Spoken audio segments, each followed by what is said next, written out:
We have a clinical psychologist right here in the studio who will be talking about this. So let me officially introduce Ifeoma Ife Chelobi. Good morning to you. Thank you. Good morning. Children are going through a lot of stress, both psychological and emotional. So how do parents get to manage their children at this point? All right.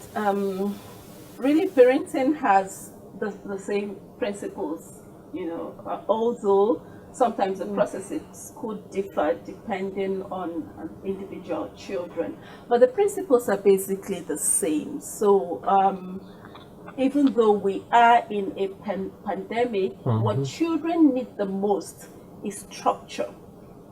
So, when we had school, there's usually a kind of structure. So children know they wake up in the morning, they take their bath, they have breakfast, those who have a chore do their chores, and then they go to school. And even in school, there's a structure, there's a timetable, and then they return, and the rest of the day happens. Now, the truth is, a lot of parents do not understand the importance of setting up a child raising structure. And so we are at a loss when school is not ongoing. And a lot of times you also notice that during holidays on social media platforms, you have a lot of parents screaming, oh, when is this holiday going to be over? We're tired already. Sometimes less than a week into the holiday. Parents are usually tired. Why? Because we do not understand that parenting is about raising children. And to raise children, you have to have a structure. What should they do when they wake up? What time should they wake up? Now, they don't have to hurry to school. So, you could relax on some rules. If usually their wake up time used to be 5 a.m., 6 a.m., you could extend it to 7 a.m. You could also extend bedtime. But there should be bedtime, there should be wake up time, there should be what happens after wake up, what happens after wake up, what happens next, what happens next, what happens next. Whatever you decide to put into their timetable, there is the need to have a structure. Because if you do not have a structure, you're leaving children to their whims and caprices, and they would usually do things that you would not like, because children are very explorative. Again, it depends on their age, because children have different age categories and stages of development, both psychosocially, that's mental and social, cognitively, that's in terms of their learning and reasoning, and morally and other aspects, emotionally and other aspects of development. Wow. Parenting takes a lot of creativity. It's not supposed to be cast on stones. And let me run through a little bit of the psychosocial stages of development for children. So you have children ages 0 to 2 being in a stage called basic trust and basic mistrust. So that's to say that at this stage, what you're trying to build in the child is the ability to trust the system. And so the system has to be trustworthy. There has to be a lot of love and caring for that child to develop at that point in his or her life, and be able to learn how to trust the system and understand where boundaries are in the system. And then the child goes on to autonomy, where that's from age 2 to 3, the most common word you hear from children at that age is no.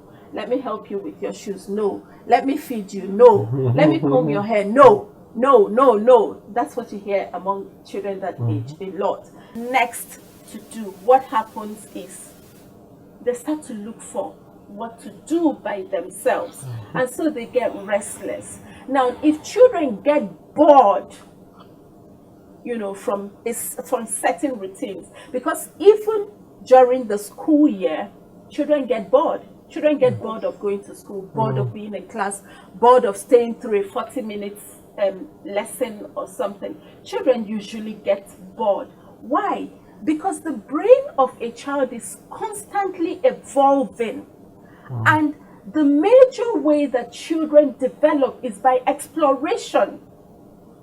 And I think that sometimes boredom is good, because boredom begins to question or make the child question what they are already doing and seek for something new. And that is already a window of creativity.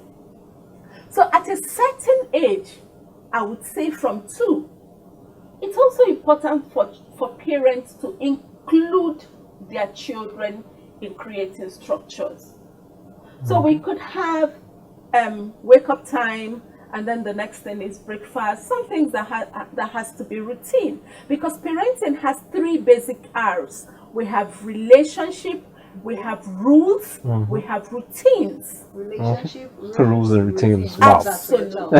Absolutely. So we have relationship, rules, and routines.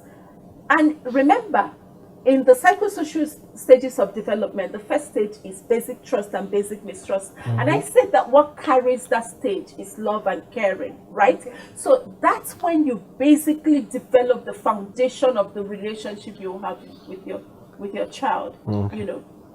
And that relationship prepares the child to trust you enough. Remember, we also said that basic trust prepares the child to trust the system. So that relationship prepares the child to trust your rules, because you have rules. That's where it comes. And then the routines are what the child uses to accomplish the rules. And of course, when you now think about principles, rules, obedience, not complying, consequences. Wow. Reward. Wow. But I would say it's all word of encouragement for parents. All right. First of all, I would say to a lot of parents, I think that a lot of parents are trying.